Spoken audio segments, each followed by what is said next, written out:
Hello, everyone. This is World Review with Ivo Dalder, a weekly look at news from around the world, produced by the Chicago Council on Global Affairs. It is Friday, February 28th. This week, we'll take a look at the elections in Germany, where voters opted to support the extremes on both the left and the right, with the far-right Alternative for Germany doubling its vote total compared to 4 years ago. Yet, despite this surge in support, the mainstream parties gained enough votes to form a coalition with the Christian Democrats' Friedrich Merz, the likely next chancellor. So, what does a new government portend for Germany and for Europe? Then, Ukraine. Later today, President Zelensky and Trump will sign a framework agreement on critical minerals and reconstruction of the war-torn country, burying for now the war of words of the previous week. But, well, Trump promises peace. He told European leaders who met with him in Washington that they are likely going to be on their own when it comes to security guarantees. There won't be any U.S. backstop or backing. So when those leaders meet on Sunday in the United Kingdom, what is it likely that they are going to decide to do next? And then finally, Gaza. The first phase of the ceasefire agreement will expire tomorrow without an immediate agreement on the second phase. Israel wants all of the hostages to be released immediately. Hamas wants all of Israeli troops to get out of the Strip. Neither side is prepared to accept the other side's position. So, are we about to see a resumption of fighting? Is that the only way out? Here to help us make sense out of this week's events are three reporters who are covering these stories. Stephanie Bolton is North America editor of Die Welt. Andrew Roth is global affairs correspondent of The Guardian. And Giles Whittell is world affairs editor at Tortoise Media.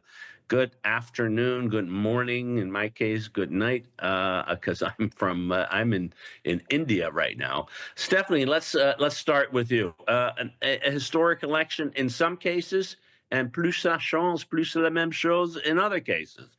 We will likely see another coalition government without one of the big victors in this election being part of that government. So bring us up to date. What happened on last Sunday in the elections, and where do you think this is going? Yeah, some people talk about last chance saloon when it comes to Germany and the likely new government, which will be formed by Friedrich Merz, who's the leader of the CDU, CSU, so the conservative parties. The CSU, of course, is a branch in Bavaria, and likely to go into a coalition with the SPD, the Social Democrats of the still acting Chancellor Olaf Scholz. As we speak on Friday morning, Berlin time, there were the first preliminary talks. So we are still far away from negotiations. In Berlin, these were 4 hours of talks where they were, it's testing the atmosphere in the room. It's not going to be easy because while the SPD, of course, would love to go back into the government, but if you look at the people negotiating for the SPD, some of them are very much on the left wing, very much pro-labor rights. They also want to keep the debt brake. And that brings us immediately to a very, very big question, which is defense and security, of course. And that brings us also to Friedrich Merz, because Friedrich Merz is now, the expectations on him are enormous. On the one hand, he only has 4 years to really move Germany into a better place. As we all know, Germany is not in a good place economically, politically. And the AfD not only doubled their votes on the federal level, in parts of East Germany, especially in Saxony, they gained more than 50% of the votes. So if you now look at the map of Germany, the west is black, which is the color of the conservatives, and the whole East Germany is blue. And there is a chance, if things go badly, that the AfD might win a majority, or not a majority, but they will win the next election whenever they come. So what I found interesting is how Merz is trying to position himself. He came out last Sunday, immediately after the results came out, with quite a feisty, strong comments on Donald Trump, that what he was hearing from Washington was almost as bad as what he was hearing from Moscow, that Europe really needs to be independent, strategically, militarily above all, Then his first visit was to Paris. He met with Macron. There's not much known about what they actually talked about. But what is he signaling? He's signaling to the AfD, but also to the SPD. This is now a crucial moment. We are not going back to the status quo ante. Germany really has come to the Zeitenwende, and we need, for example, do something about the debt brake so we can invest more money into defense, which would mean at least 100 billion a year. Germany needs to invest now into their defense budget, and I leave it there for now. In some ways, I mean, the results were sort of predictable in the sense that they mimicked the polls, but Merz's statements both just before on Friday, the elections, and then really on Sunday were really surprising in some ways. Giles, there was this statement that we needed to think about working with Britain and France on nuclear weapons, and then this quite astonishing statement from a German chancellor of all people to say that the United States was not only not a reliable ally, but that Europe needed to be independent. That is, from a country that basically has conducted its foreign policy since 1949, or at least since 1955, on the assumption that there was an unbreakable link with Washington. It's pretty remarkable. It is, but not unprecedented if you look at the rest of Europe. I mean, when I heard that, I heard Macron and all his talk of strategic autonomy. You get this sense that there's this slow dawning reality check that Europe should have registered 10 years ago, because Trump, of course, is not the first American president to say, come on, Europe, you've got to take care of your own security. The excuse for not doing so has always been an organizational one, that NATO is better positioned to take care of European security. And the assumption has always been that the US will, when push comes to shove, still be there. In a sense, this is salutary, I would argue, that one way or another, to ensure security for the future, the big, rich European countries have to get their acts together, have to spend more on defense, have to unify procurement processes and command and control, if necessary, outside of NATO. But you're absolutely right. There's outside of NATO, if necessary, I should say. It's even though Trump, I think, repeated this week his remark. I think a flip remark. NATO's dead, or I'm paraphrasing slightly. It's not yet, and it may yet prove. You're the expert on this, Ivo, to be the default organization through which these extra resources are channeled. But yes, historic. It's the end of an era that arguably began at the end of the Second World War, but arguably has been ending for a long time. Andrew, were you surprised in some ways to hear? I mean, Germany, I guess, is sort of, you could argue, we may come back to that, that Starmer might be part of, and the UK more generally hasn't quite given up yet on the United States. But the way I read Friedrich Merz was saying, this is not a country we can rely on anymore. We need to figure out how to do it together with the Europeans, and take the economic consequences. I think, as Stephanie rightly said, significant investment in defense and changes in the debt brake and other mechanisms to make sure that the money is forthcoming. How do you read it? Yeah, I mean, I think, the changes, the kind of historic changes in the United States that are taking place are going to provoke historic changes in other countries around the world too. So, we've come to expect, at this point, that every 4 years the U.S. can have a completely, 180 kind of turn in its foreign policy. And it seems that I think Merz is one of the first kind of leaders to really represent the fact that this is a seminal moment. This is a kind of landmark and watershed. And, that there really is no going back. I was surprised kind of how directly he put it, saying that it wasn't a sense of, this kind of trying to prevent it from being a kind of provocative or controversial statement. I mean, he was very straightforward. And I think that what we're going to see is that eventually people are going to be running on this kind of rhetoric as well. We saw J.D. Vance go to Europe and basically give an extremely aggressive speech linking the U.S. administration to the right basically throughout the continent, and saying that the U.S. can't do anything for you if you're running from your own voters. You have to break the firewall in terms of AfD. We've seen people in the administration come and support Reform and other parties as well. European policy, not just European policy, but European politics, they play a role and they're part of the strategy of the Trump administration. So it's not surprising that relations to the U.S. are going to become a political kind of fact of life for countries across Europe as well.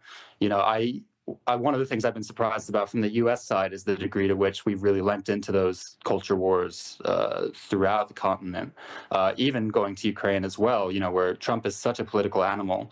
I think he thinks that what he can't get in negotiations, he'll get it from the voters eventually. If I can't make an agreement with Ukraine, well, Zelensky's not polling very well, so maybe the next guy is going to do it. And I think that they've put this in as part of their strategy, and it's not surprising now that it's having a real political consequences in Europe. And I think that this is the way that things are going to change. I do think that this is, a seminal moment. And like Giles said before me, that this is the kind of the end of a process that's been going on for a long time, but it's a real changing point. Yeah, no, it feels like we really have not only turned, we're not approaching the corner, we've turned that corner, and there's no going back. And Stephanie, there's sort of two things that I think are important. One is the question of so how is Merz going to deal with the constitutional issue of the debt break, because he doesn't have a 2/3 majority in the old parliament, but he does have a 2/3 majority in the current parliament. So what is the movement on figuring out how he's going to get the money that he needs? And I think everybody in the center at least thinks is necessary. And then secondly, what do you think the impact of the J.D. Vance speech in Munich was? A remarkable speech that was directly addressed, to Europe and generally, but certainly to Germans in that room thought it was directed to them first and foremost a week before the election. First of all, to the question of the debt break, and that is also in the context of why I think Merz was so loud on Sunday night about saying that Europe needs to become independent and that Europe can't rely on the US anymore, is to cause this sense of urgency. Because as you say, the AfD on the right side and the Linke on the left side, so the Linke is actually the successor party of the former communist socialist party, the SED, they were not, or they didn't poll so well before the elections, but then they gained 8.5%, which was really surprising, partly because they had a fantastic TikTok campaign, and they polled very, very well among young women. So the AfD on the right and the Linke on the left, together, they have a blocking minority in the new parliament. And therefore, Merz now is planning to do something really unprecedented, which would be trying to get this budget through before the next parliament is in place. That has, as far as I know, never happened in post-war Germany, and therefore, Merz needs to really exert pressure on everyone, especially on the SPD. The SPD in part would like actually the debt break to be reformed so they can spend more money on social welfare and not so much on defense, which comes back to Olaf Scholz, but let's say that's another story. In terms of J.D. Vance, this has gone down, of course, very badly in Germany because people felt like this is very much an intervention into our domestic election campaign. There was a lot of outrage. It's a very wide topic.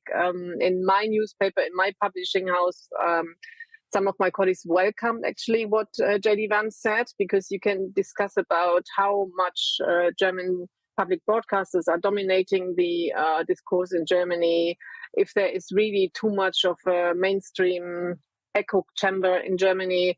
I personally leave it to everyone here and out there to make their own decision. But one thing I learned this week, which I found very interesting here in Washington, was that there has been a memo by State Department and others to their officials. If they speak to EU officials, they always have to bring up the issue freedom of speech. And this is something now they're really ganging on the US towards Europe, and especially towards Germany.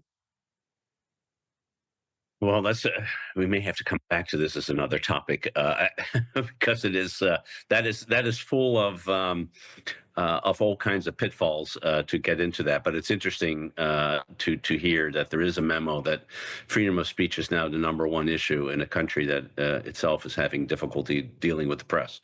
Ivo, can I just ask Stephanie one question? Please, yeah. I want to offer an argument for complacency so that you can tell me if I am being complacent. AfD doubled its vote, and as you say, more than that in the East, to 20%. So 1 in 5 Germans voted AfD, but 4 in 5 didn't. Do you think it is possible that we will look back from 2030 or 2040 at a high watermark for the AfD, or is its rise inexorable? I mean, you've explained how it is regionally sort of kettled in the East, and I've just become so familiar with the argument that the rise of the right is inevitable in France, for example, or the UK, but it hasn't quite happened. And I just wonder whether you feel it is inevitably going to continue in Germany. Well, I don't have a crystal ball. I do think that the time for Friedrich Merz is very short. And the economic outlook in Germany is not good at all. As it is for Europe, it's not very good. So it depends a lot on this. It also depends very much on Donald Trump and how much in terms of tariffs is going to happen. And the other thing is migration. And I think these two massive issues, to solve them in little time, will be the challenge for the next German government. And if they cannot solve this, I can see the AfD at least being very close to, in the next election, to the Conservatives, and maybe even winning. But let's talk in 3 or 4 years again. I wouldn't make any bets on this. I leave this to you, Brits. A lot. Yeah, Andrew, go ahead. I know you want to jump in here. Yeah, I think I just wanted to add that, one of the things I think that's held some of these parties back in Europe and in the US too was the idea that it would be unthinkable, that we would kind of see the rise of these kinds of parties to the degree where they could become so mainstream. But I think there's an internationalist aspect to it, which is that what happens in one country can affect kind of what happens in the others. To a certain degree, the idea that there can be a partnership, between somebody like the AfD and politicians in the US or elsewhere across Europe. I mean, I think it basically does make it more thinkable and more possible that these parties can kind of urge each other forward and it become more of a mainstream thing. So we see that, I mean, people like J.D. Vance in particular, who has become far more, I think, powerful and influential in this administration than many of us expected. The way that he's kind of propagating a far-right worldview, that we've seen in that speech, we've seen it expressed from people like Elon Musk, et cetera, et cetera. It means that if these parties do come in, they're going to have a partnership with the US. They're going to be able to speak to the current administration. And so I think that we might be crossing some kind of a threshold, an Overton window that shows that if one party is successful in one country, then maybe it could, move on to the next. So I also don't have a crystal ball, but it's interesting how this is happening in various countries at the same time.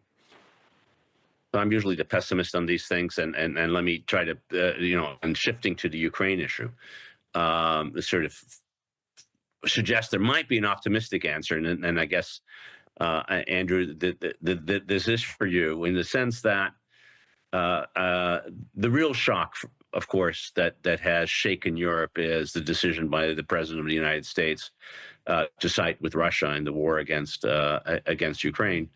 Both in terms of the origins of the war and in this remarkable UN vote, voting against the UN resolution introduced by Ukraine and all of U.S. allies.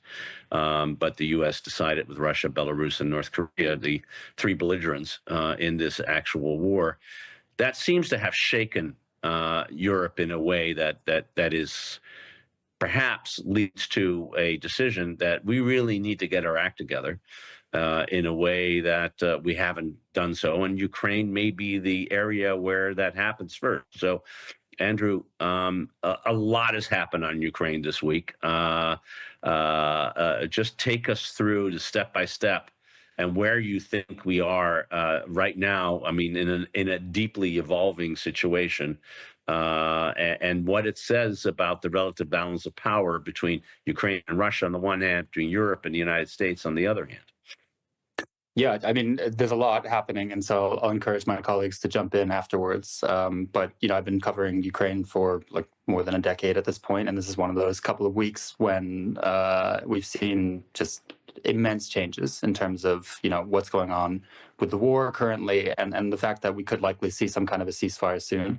The biggest thing that we've seen happen is obviously Donald Trump's inauguration and him now entering into direct negotiations with the Russians, and also to a certain degree with Ukraine and Europe as well. And I think that the biggest question that we have right now is to what degree Europe, if there is a ceasefire, if that is achieved, to what degree Europe is going to play any part in it, and to what degree this is going to be negotiated directly over their heads. And it's going to be an agreement between Moscow and Washington, and that would be a pretty massive shift in terms of this conflict and in terms of world power, etc. So we are once again at a kind of inflection point. Right now, there are these parallel processes taking place. Zelensky is in town today in DC to negotiate about this minerals deal. It's a pretty vague deal. There's a lot of concern about what this means because it looks, I would say, fairly neo-colonialist, and the idea that the U.S. is going to take a stake, an equity stake in Ukraine in exchange for providing some kind of security that we're kind of reluctant to do so far. But the fact is that there's major questions about this agreement, how much rare earths Ukraine really has, and other material, whether that's available and is possible to actually mine. A lot of this is in the east of the country, which is where the war is taking place, some of it under Russian control. But the deal is more of a kind of, I would say, MOU, kind of a statement that the U.S. is engaged and is willing to stick with, a sovereign or at least independent Ukraine going forward in exchange for some kind of benefit for itself. So that's the deal that we're probably going to see signed today. My understanding is that Zelensky has been told, you have to sign this. There's no more negotiations, but that this is the beginning of what's going to be a kind of longer process. Simultaneously, I think that we're going to see the US and Russia try to normalize relations to a very large degree. This is at least the intent on the part of the administration and certain parts of the administration under Trump right now. The question is to what degree we can go back. I mean, the U.S. might be considering lifting sanctions. They might be considering, everything to bringing back direct flights, obviously reintegrating Russia to a certain degree in the economy, et cetera. But I mean, the biggest question is going to be, can there be an end to the war, or at least a ceasefire that's durable? Does Putin want that at all? And is Trump going to be able to find a kind of way to ensure that all the different parties want to be a part of this? So as you can see, there's a lot happening at the same time, but there are these two dual processes, dual negotiations that are taking place. And if the Trump administration is successful, I mean, this would be a cardinal change in terms of European security. That could roll the clock back potentially decades. We're talking about, Russia is seeking to roll NATO out of Eastern Europe, or at least reduce the kind of level of U.S. troops there, et cetera. I mean, we could see really momentous changes go forward if Trump's successful. I think that was thanks. That puts it. I mean, a hard week in great context. There's a third negotiation, Giles, in some ways, which is between the Europeans and the Americans, and of course, President Macron and Keir Starmer were in. Keir Starmer were in Washington. I would say the atmospherics were a lot better than the actual agreement that they came out of. They wanted an American guarantee that that the U.S. would be there to if something went wrong, to pull them out of the fire. And as far as I can see, they didn't get it. How did you read it? What's the sense you got from the Brits, and to the extent that from the French? Well, Starmer's, however long it was in the White House yesterday, was regarded almost unanimously in the Fleet Street, what used to be called Fleet Street, as a success. It was genuinely friendly. it appeared to be.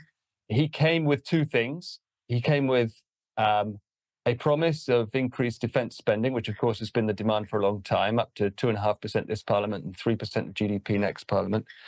And of course, he came with a letter, an invitation to Trump for an unprecedented and historic second state visit.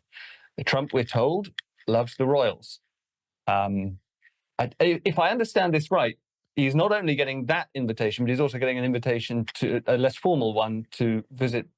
Out of habit, I refer to him as Prince Charles, King Charles, at Balmoral in Scotland this summer.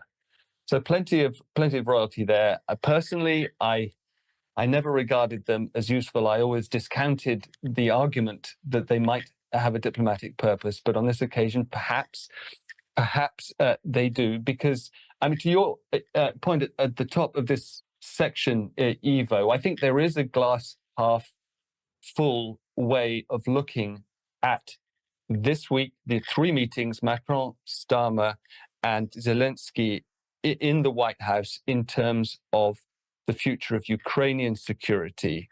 The deal, as Andrew was explaining, the minerals deal could lead to some kind of security guarantee. It's if nothing else, a signal of continued engagement, assuming that Zelensky goes ahead and signs it. And it is very vaguely worded. Yet all the exact wording has yet to be written. It may be that Starmer's pitch yesterday, look, Trump, we have skin in the game.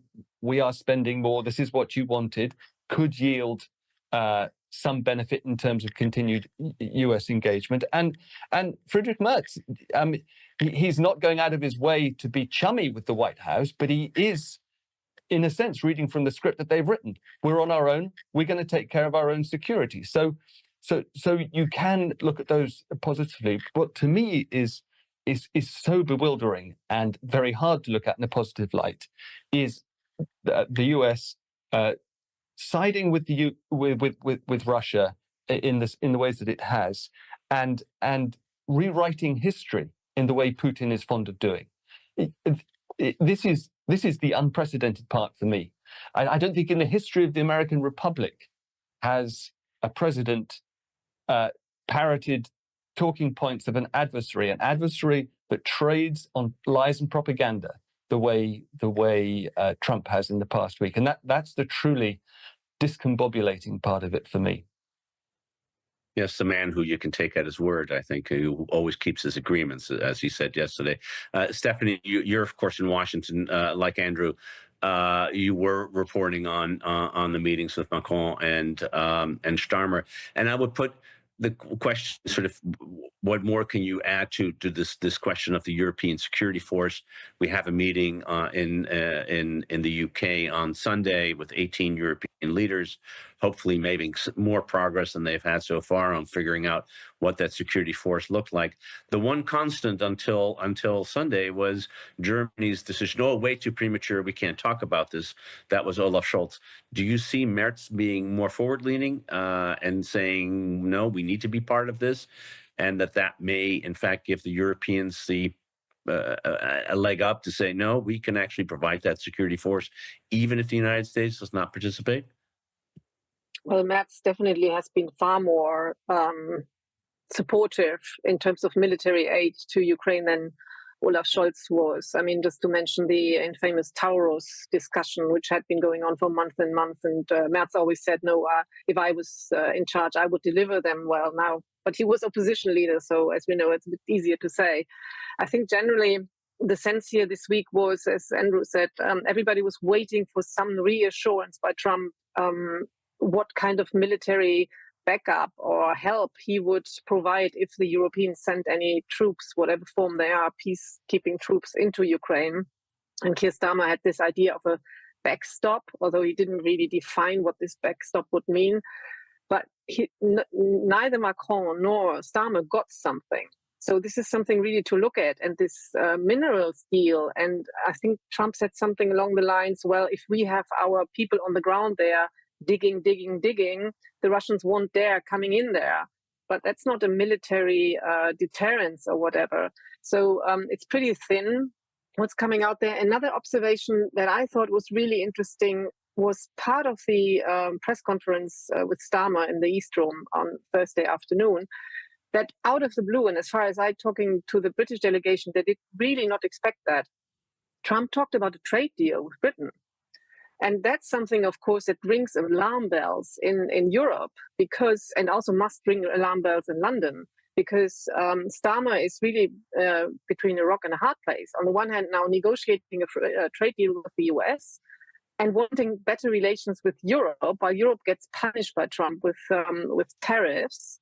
And it's really difficult. I'm not a trade expert, but how could the UK now have a free trade deal or whatever trade deal with Trump, and then also get an open market with the EU? It's actually impossible. So, and I think my sense is that Trump, what his aim is to divide et impera, so divide again Britain and the Europeans, with the Europeans only talk to individual leaders, to Meloni, maybe that at some point with Merz and then with Macron, and playing them against each other. This is what Trump did in the first term, and he's clearly doing now again. Yeah, it's definitely a really important point. Both the division between the EU and the UK on the trade issue, and then this larger issue that the Trump administration does not talk to the EU. Kalakayas was in Washington this week, and Rubio had a scheduling conflict. It's clear that the Trump administration does not want to deal with the EU. They want to deal with the individuals. And so the real question, I mean, Andrew, I'm going to bring it back to you, is sort of the Europeans have agency here. They're the ones who are going to be able to provide the security, assuming they want to provide the security guarantee. They're the ones who actually care about European security and Ukrainian security as linked. And if they are united, they actually have an ability to influence perhaps Washington, but they have to be united and they have to be willing to do things. So when you look at the week that just passed with Macron and Starmer coming through, Merz's statement also on Sunday night, do you think this is not only a turning point when it comes to the U.S. relationship with Europe, but Europe's relationship with each other?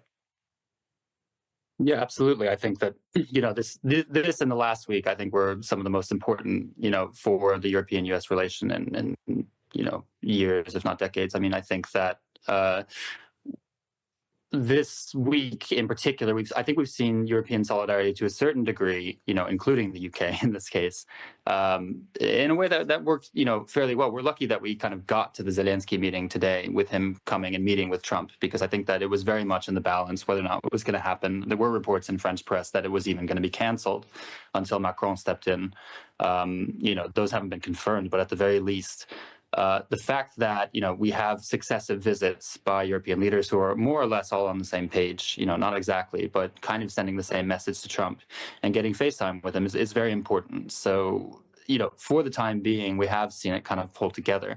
I agree with Stephanie that, we can see Starmer in a position where, especially if the EU is going to be providing its own defense, its own defense and much more relying on itself, that Starmer is going to have to kind of make a decision and figure out how, you can't bridge this widening gap forever, and that eventually it will have to kind of veer in one direction or in the other. And it's been suggested to me it's almost reminiscent of, Tony Blair's position during the Iraq War in the early 2000s, just kind of being in between the US and Europe. Longer term, the question is, if Trump's goal is this kind of divide and conquer kind of approach on Europe, then what are the fault lines going to be? That trade deal is a good point, but I think that over time, the other question is going to be what happens to Ukraine and exactly what buy-in European countries are going to have on that. One of the key questions and that I've had is, Starmer came in yesterday and said he's ready to put boots on the ground, planes in the air in Ukraine. France is saying the same thing. Germany is saying the same, Are they showing Trump that they're on board in order to maintain kind of U.S. support, or are they really going to do this? And, what would they do basically if Trump said, that's fine, you guys go ahead, and I'm just going to negotiate it separately. So it's hard to tell if this is a negotiating position or if we're really serious right now and that we're going to see some type of a European peacekeeping force in Ukraine or anything like that. I find that difficult to imagine given the Russian position. And the question might be, are they kind of calling Trump's bluff to a certain degree and trying to keep him on board by saying, yeah, we're ready to go. So we're still seeing negotiating positions moving forward. I don't know if we've really reached like the full break yet. And the question now is, if Europe continues to call this bluff, is Trump finally going to pull the trigger and say, yeah, you know what, actually, I'm going to step back and you're on your own. So I guess stay tuned, to be continued. We'll see what happens next in terms of the show. Well, but you do raise a really important issue, which is there is the Ukrainians want the Europeans and the United States. But if there's one thing the Russians don't want, it's Europeans in the United States, and we live in this very strange world. But just because Donald Trump has decided that he wants a peace agreement, there's going to be a peace agreement. And the reality, of course, is that neither of the protagonists want a peace agreement, and they're the ones who are fighting and dying and it isn't clear to me at all that Putin is going to accept the kind of deals that are being talked about. In fact, there's every indication to suggest that he won't. He just wants to figure out a way to get to blame the Ukraine for not having an agreement, so he can stay on the right side with Trump. But Giles, just before we jump into Gaza, I think the point that Stephanie raised about a trade deal, in some ways, that is an important thing that the UK is seeking, right? A deal with the US on trade.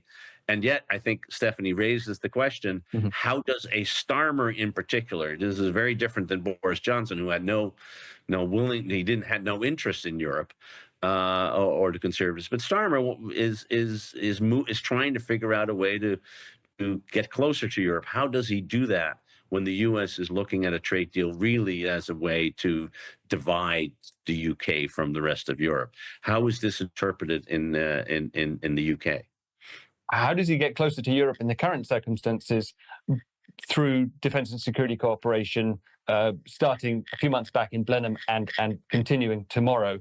At the weekend, at the meeting that you've mentioned. But Stephanie's point about the trade deal as a sort of double-edged sword is well taken. Ever since the Brexit vote, the idea of a US-UK trade deal has been a holy grail for Brexiters. Starmer styles himself now a respecter of democracy, and to that extent, a Brexiter. So he cannot afford to be realistic about this trade deal. He has to welcome everything that Trump has said about it. And the traveling British press, of course, regard that as a great feather in his cap that he's flying home with. But the reality is that the value of British exports to the US is very small compared with the value of British exports to Europe. So in brute fiscal financial terms, this government, the Starmer government, has to prioritize Europe. There is no room for maneuver. This is a government in a perpetual fiscal crisis. And so I suspect that you may see, first of all, him seeking to take maximum advantage of the shared conversation on defense and security for other purposes, and hoping that chlorinated chicken will save him in the end from a trade deal. Well, it has so far, right? It has. Well, let's stay with you, Giles, for the last few minutes that we have. Gaza, we're at the end of the road in terms of phase one. Clearly, Netanyahu has said from the very beginning that that's all he wants. He still has a goal of figuring out how to destroy Hamas, but at the same time, now that hostages actually have been released and coming home, the pressure on him to get the final hostages home is just going to increase, particularly with some of the horrendous pictures we saw of hostages being both paraded and then the state of their physical well-being. How do you see the next phases playing out with regard to the ceasefire and the negotiations? It's hard to be optimistic here. I mean, yes, phase one strictly speaking, end tomorrow. The worst case scenario is a swift return to war. Best case scenario is a formal extension of phase one agreed by both sides.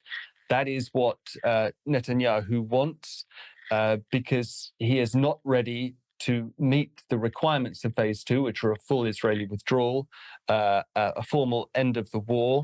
He is against any continued Hamas military presence in Gaza and any form of long-term Palestinian control of the Strip, including by the Palestinian Authority. And the reason that a continuation of phase one is, I suppose, the likeliest short-term scenario is that Trump himself has said he's, quote-unquote, fine with whatever Netanyahu chooses to do. The big question is whether over the next few days, he, with his envoy, Steve Witkoff, chooses to force the issue and actually force Netanyahu, which is something that it was not clear either of them had the power to do, to continue with the three-stage process.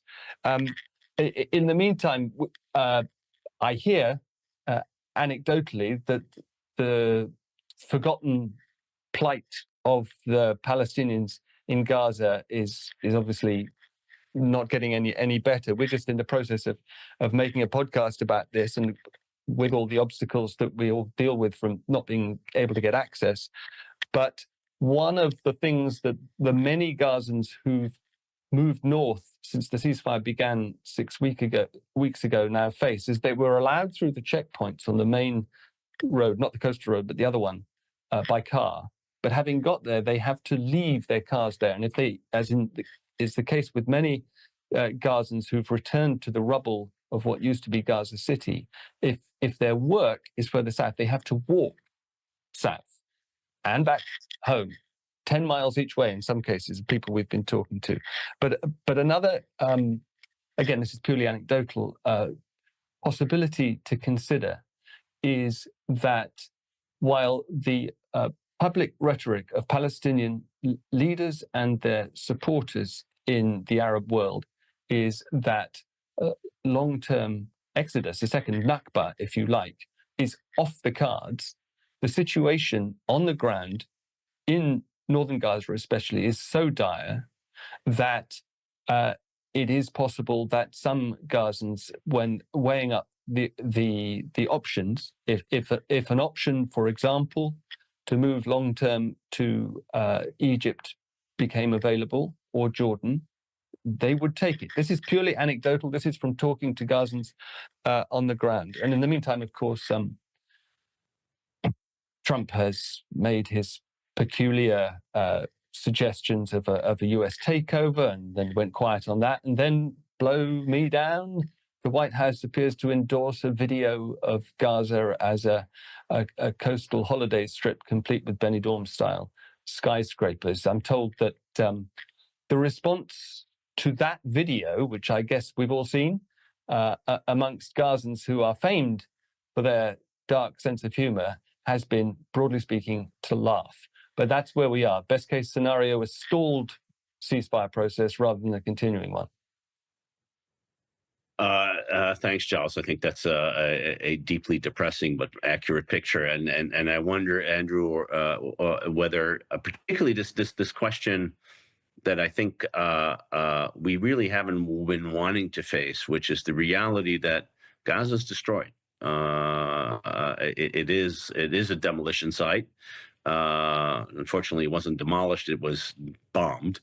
But in that sense, Trump is not wrong. And at some point, the question is, if you can't rebuild it, how can you live there? Do you have any sense whether people are starting to think about maybe we need to go somewhere else? Which obviously was one of the reasons, one of the reasons it was destroyed was in order to make that happen.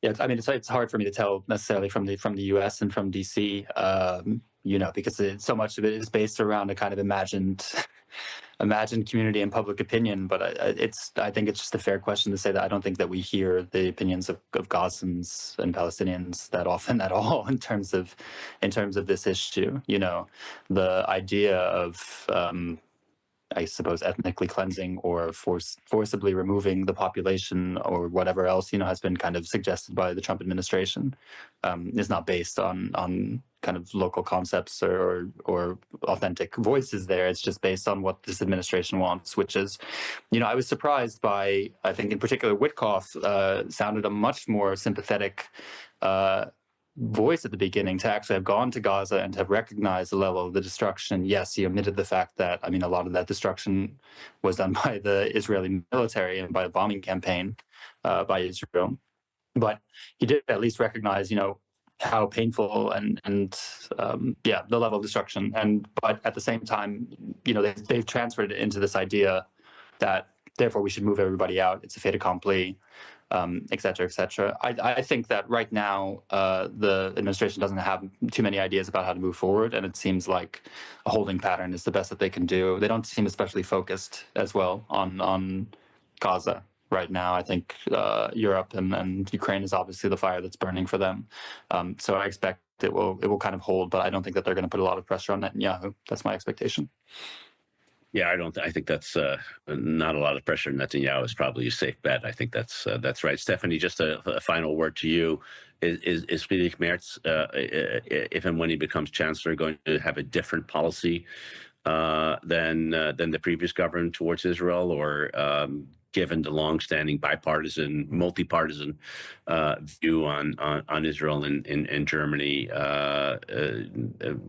continue to take somewhat of a backseat? Is that what we can expect? Well, I mean, it's out of the question that because of our history, Israel is always a very, very special place for German politics and for German people. But what was interesting and, again, very controversial is that Friedrich Merz has already said that he would welcome Benjamin Netanyahu to Berlin, despite the request from the International Court. So he has made already within a week quite some headlines in Germany and beyond. I think we will see more of that very soon. Well, he's a man in a hurry who wants to become chancellor as soon as possible. But knowing coalition talks is going to take a while to see whether that happens. But in the meantime, I think we have all been enlightened by the three of you, Stephanie Bolzen of Die Welt, Giles Whittell of Curtis Media, Andrew Roth of The Guardian. Thank you all three very much for a really insightful, great discussion. And thank you all for tuning in. We'll be back next week with another edition of World Review. And until then, have a great weekend.